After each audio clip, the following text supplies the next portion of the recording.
I'm Dr. Natalie Petitori, and today we are talking in the month of boards about students. So it seems like it's a really far thing for a student, but trust me, it is not. Life happens much faster than you expect, and the sooner you start to prepare yourself for the things you want in the future, the sooner you get them. So I'm not saying aspire to be on a board as a student, although there are student boards that you should get on, but there are certain things you can start to do so that you become the kind of person that is ready for those opportunities when they happen later in your career. So the first thing I would say is volunteer for things like student boards, committees, clubs, networks, events, and make sure you are visible and doing things at those events. Don't just be there as a passenger and sit quietly. Because with student things especially, there's so many people. It's very hard to get noticed. It's very hard to get experience. Be the person who volunteers to do things. Actually, I was speaking to someone from Rotary the other day, and she said what she always does is whenever they have events or meetings, she immediately volunteers herself to help in some way. Can I give out this? Can I collect the pamphlets? Can I introduce the guests? Can I help this with this? So that everyone gets to know who she is. It's such an effective way to network in the community. So volunteer for things. Be in student clubs, be in networks, in associations, go for events.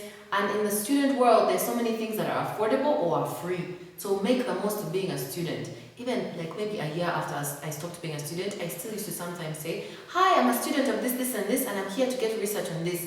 Because when you say you're a student, people immediately are disarmed. They know you're not a threat or a problem or going to be difficult. You're just there for some free information or for something generally. So people are way more open. Make the most of it. Make the most of using yourself as a student. You get into places, you get discounts.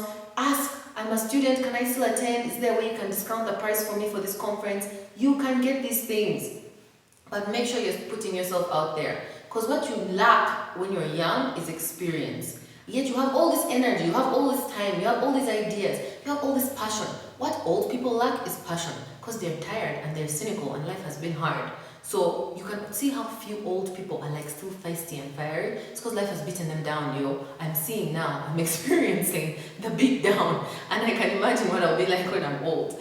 So when you're young and you still have all that energy and passion, harness it, make the most of it. Say yes to everything. Things you don't think you want, things that are not interesting, just go and try. Attend this party, go to this event, volunteer to be on this committee, be the treasurer here, be a wedding committee person there, whatever you can. In your family, in your school life, in your friends, in your networks, your cousins, your uncles, can I volunteer at your shop? Can I get this internship or apprenticeship? Can I come and see? Can I go to this event with you? Can I help you at Blankets and Wine to set up your stall? I'll work for free the whole day as long as I can enter the event. There are so many ways you can benefit as a student because you have time and energy. So make the most of it because all those life experiences will be useful. You never know later when it will help you, but it will be useful. So put yourself in as many situations as you can. If you just keep to the life like passively, school, home, friends, church, school, home, things like that, you never like expose yourself. You don't grow. You don't meet new networks. You don't get out of your comfort zone. You don't get new skills. There's so many different opportunities that you can put yourself forward for that will benefit into something later. You'll meet someone there in your student chess club that 10 years later is the person who is appointing people on a board and gets to remember, oh, I remember that person.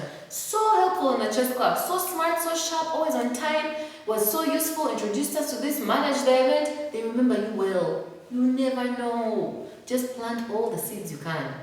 That is the most useful thing I can say when you are still young and have all this time and energy. The next thing I would say is carry yourself well, because when you're in these situations, you want to be remembered for the right things. It's kind of like with career people, how they work on visibility and their reputation. As a student, the disadvantage you have is youth. So many situations like I was in where people just don't take me seriously because I was young, or I looked young, or I behaved young. So it helps if you carry yourself in a more formal way, in a more serious way. See, I'm even dressed formally as I talk to you about this, which is not the norm for me. I have tattoos. It's something I have to think about when I meet people in new situations, when I have government work or official work or a board.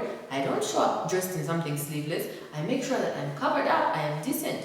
I am not wearing so much makeup. I am wearing an appropriate outfit. When I go to rural communities, I don't wear trousers because I know it makes women there uncomfortable. So you have to try and be thinking about your audience. When you're young, the world really revolves around you. The older you get, you realize there's so much in the world and you're really such a small part of it, which takes off a lot of pressure, I find, but also it helps you to understand adjusting to your audience. I'm not saying lie and pretend. Don't dress completely different from how you are, but clean it up a bit. Don't use slang. Don't swear in front of older people. Be more formal and composed. Try and scratch up some maturity in yourself. Whatever maturity you have, that's the moment you need to use it. In these kinds of situations, if you're in a club and now you're the treasurer, make sure you show up with your notebook and pen. Be on time, write everything down, just do things more formally, more properly, Carry yourself well, because this is how people will remember you, especially when you're young and you're an underdog. You're coming in at a disadvantage because people are discounting you. I still get that. There's so many things that I have to attend now, and I'm the youngest. And they look like, what is this girl doing here? Or they don't take you seriously. Or they call me this girl in my face. Oh, that one annoys me. But I can't make a face. I can't be rude. I still have to show up. I still have to make sure I'm there doing what I'm supposed to. And then they're surprised. I always catch that moment. Those people who call me the young girl. Oh, the young girl has said this on the panel. And then I'll say something that surprises them. And they're like, oh, the young girl knows her things. Yeah. Be that person. Be that young girl or young boy. Know the things that you're doing. Carry yourself well, because you don't want to make a bad impression. When you're young, people might remember you badly. That one came with loud music, tattoos, purple hair, shouting. You didn't make a good impression with people. And that affects you later, because these people are going to be around and they'll remember you. Or if they're not, you won't realize why other people are getting opportunities and you are not. Maybe because you always come dressed in your jeans with cuts and tears and sparkles, because that's what's cool. Yeah, it's cool for your friends. It's not cool in the workplace. You have to think about these things. I understand, and I feel like I really relate because I have a more outgoing personality and a more edgy style of things. I wish I could have like colored nose rings and tattoos everywhere, but I can't. Yes, I do have some. And you get away with more once you're adding more value. I noticed that people who are needed, who are wanted, can get away with more bad things. Like when someone is very successful but they have weird habits like Elon Musk, no one is going to criticize and disturb them because they're good at what they do. I realized in school, I was one of what you call those stubborn kids.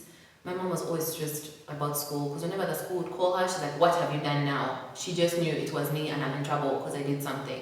But they could never really expel me or put me in too much trouble because I did really well in school and I made the school look good.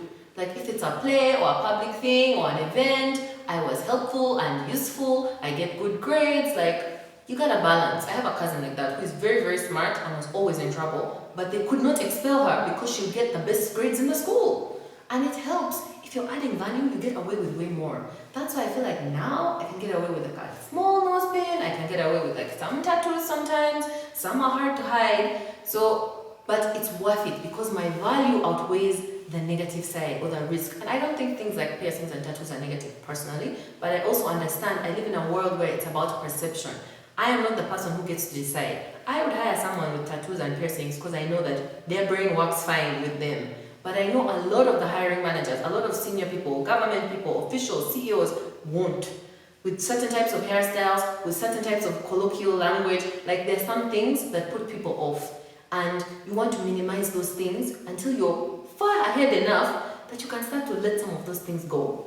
Sometimes I'll show up and I'll forget to put on the jacket and I'll realize, I've sat and they've seen the tattoos and they're like, oh, but it's too late, you need me in that meeting, so now we have to just go forward. So I'll get away with it. I try not to do it often, But what I'm saying is you have to be thinking about how you're carrying yourself, about the impression you're making. How you write on social media. So many people these days don't get jobs because of what they post on social media. I did interviews for a social media manager the other day, and I am a liberal person. I understand, and I'm relatively young. But this guy's Twitter, he had thousands of followers. He was really funny. He was so interesting. I've actually argued with him and talked to him on Twitter before. So when he showed up in the interview, I was like, oh, it's you, and now I get to see your qualifications. But he'd said some bad things. Things that are negative, things that are discriminatory, and he didn't see the problem. He was making jokes about different groups of people. And in the interview, I brought it up, and he still didn't realize it's a problem. He saw it as his personal Twitter. He can joke about what he wants. But this is a corporate job. It's a formal place. If this is your judgment, how do I trust you with something like a Marriott brand, So these are the things that can discount you. I'm not saying don't have opinions, but you need to realize how you present yourself in the world. Don't be fake. But you also have to realize you can adjust. there's a scale. I don't always look like this. You've seen me on other videos. But I put in an effort because I know when I have to be in certain situations, I need to adjust my own personality a little bit this side, a little bit that side. In the spectrum, a personality is not yes or no, it's this, it's red or it's blue. You have the scale, like I won't say certain things around certain people with the language I use, the ideas I share or the examples I give. It's like giving a very old person a very young, like technological example. I can't start telling my grandma, oh, I saw this on TikTok, and on TikTok this is the thing, blah, blah, blah. Like, it's just not going to click, it's not going to connect, I'm wasting both our energy and time. Unless I give her context and explain it in a different way. Like, you know how in magazines they used to have adverts like this? These days in the phone, they put the adverts on TikTok like this, you know? You adjust. You don't be fake, but you adjust. It's like turning the volume up and down. You have to know your audience and who you are around and the impression you're trying to make on them. So carry yourself in that way. Think about it when you're in these kinds of opportunities. The last thing I would say also is don't be scared.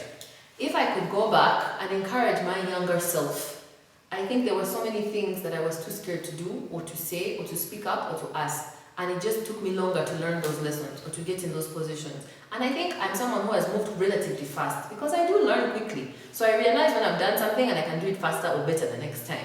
That's why I think I'm in so many positions that are typically with older people, but I'm the young one in the room, or I get to be in this opportunity or on this board or in this meeting or in this project. So I would say don't be so scared. You are also a person. You have the right to be where you are. By the time you've walked your way or talked your way into this opportunity, be there, be present, ask questions, add value.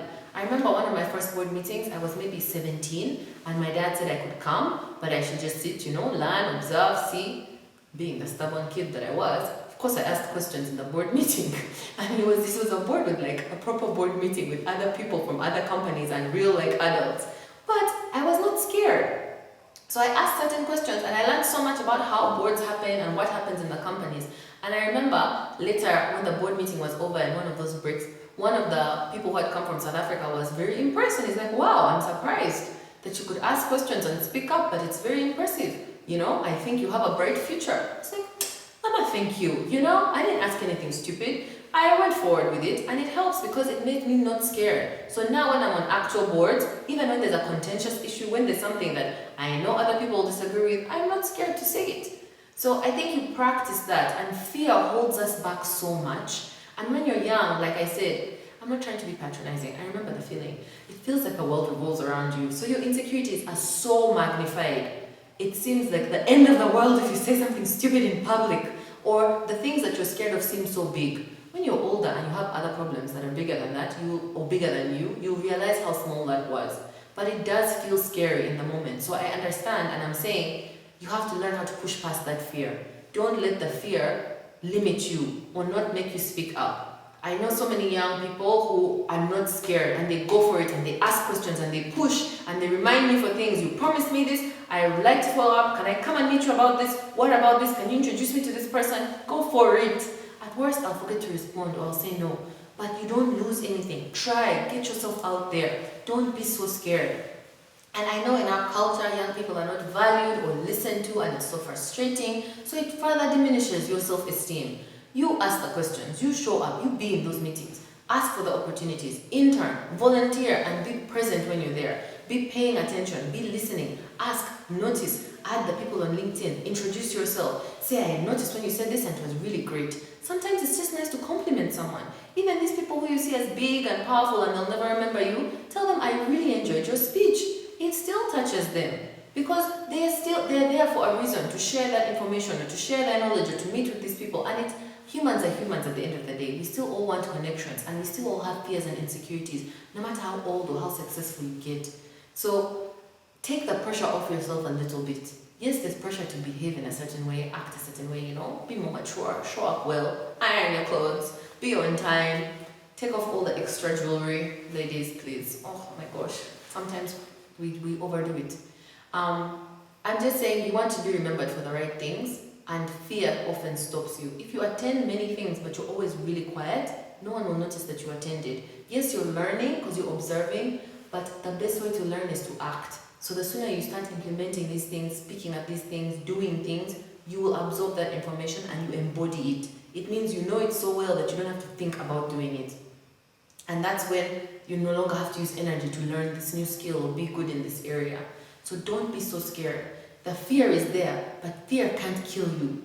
Feel it and still do the thing. And then you'll have outgrown that fear. And you won't have that same fear for that same thing ever again. It will be less until it goes away.